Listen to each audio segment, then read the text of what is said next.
Bapak Presiden Prabowo Subianto pidato. Kayaknya warga tuh sekarang udah lebih nungguin apa nih kira-kira yang akan jadi efek mungkin terhadap ekonomi, terhadap sosial media. Dan salah satu yang menarik gue lihat di Threads dan Twitter, ada yang sampai bikin kalender jadwal Pak Prabowo berpidato. Ibarat sekarang nandain, wah ini bakal kejadian apa nih? Main-main saham itu untuk orang kecil itu biasanya sama dengan judi. Rakyat di desa nggak pakai dolar kok. Sorry. Emang gue pikirin. Ini ngomong-ngomong sobat aja, kabur aja deh lo, kabur aja lo. Blunder apa lagi Prabowo akan bicara ya.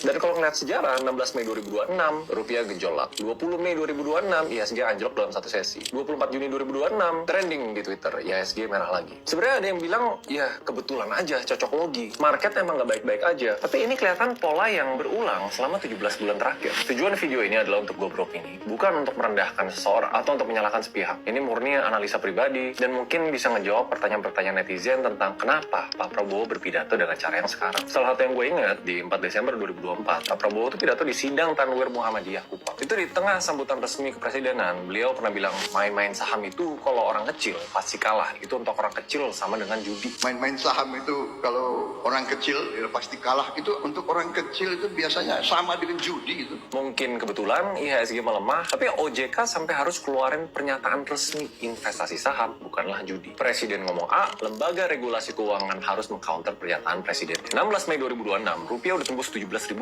per dolar. Warga ya sewajarnya bingung dan marah. Pak Prabowo pidato di Nganjuk, rupiah begini, rupiah begitu, dolar begini, dolar begitu. Orang rakyat di desa nggak pakai dolar kok. Rupiah begini, dolar begini. Orang rakyat di desa nggak pakai dolar kok. Dan market bereaksi. Lanjut 20 Mei 2026, jelang pidato Pak Prabowo di DPR, IHSG itu naik 1% ke 6.430. Begitu pidato dimulai dan diumumkan kebijakan ekspor komoditas lewat BUMN sebagai eksportir tunggal, IHSG langsung terjun ke 6.215. Selama sesi pidato berlangsung. Dan gue tahu, nggak mungkin gue nggak bahas. 24 Juni 2026, Penas, petani Gorontalo. Pak Prabowo bilang, "Smu, emang gue pikirin." Nyenyenyenyenyen. Emang gue pikirin.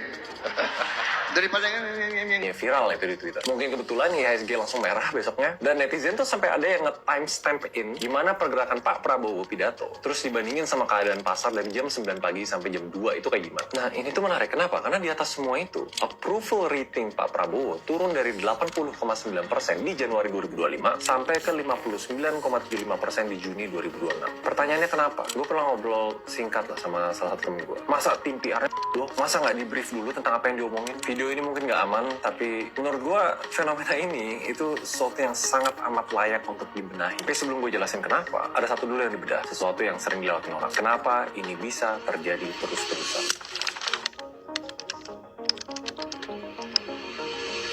Sebenarnya waktu gue riset topik ini, ada satu hal yang bikin gue lumayan aneh. Karena kalau kalian kenal Pak Prabowo dari pidato-pidato masa-masa oposisinya, beliau bukanlah orang yang tidak bisa ngomong. Justru benar-benar sebaliknya. Di 2013, Pak Prabowo pidato tentang kerusakan hutan. Sekitar 70 juta hektar hutan Indonesia rusak. Kecepatan kerusakan yang setara 6 lapangan sepak bola setiap saat. Tajam, berbasis data, dan bikin greget. Di 2014, soal kabinet, kita perlu pemerintahan yang ramping, bersih, dan efisien. Jangan diperbanyak lagi untuk bagi-bagi jabatan. Clear, itu belak-belakan. Ada stance yang jelas. 2019 soal korupsi, saya akan cari bukti-bukti korupsi itu bila perlu sampai ke Antartika. Tegas punya arah. Nah, flashback ke Februari 2014, dulu bilang anggaran perjalanan dinas 20 triliun itu pemborosan. Gak boleh ada pejabat RI pelesiran ke luar negeri. Dan untuk pertama kali di April 2026 dalam 1,5 tahun masa jabatan, 56 perjalanan ke 30 negara. Prabowo sendiri menjawab, untuk amankan minyak, ya gue harus kemana-mana. 2014, kabinet harus ramping. Oktober 2024, kabinet terbesar sepanjang sejarah Republik Indonesia. Maret 2019, akan kejar koruptor sampai Antartika. Desember 2024 buka opsi maafkan koruptor asal kembalikan uang. Ini sekedar gue observasi. Gue nggak bilang semua perubahan ini salah. Karena konteks bisa berubah, realita bisa berubah. Tapi yang menarik itu tidak pernah ada penjelasan yang memadai ke publik tentang kenapa itu berubah. Karena memang salah satu hal yang paling berat jadi orang nomor satu di Indonesia, rakyat atau masyarakat, itu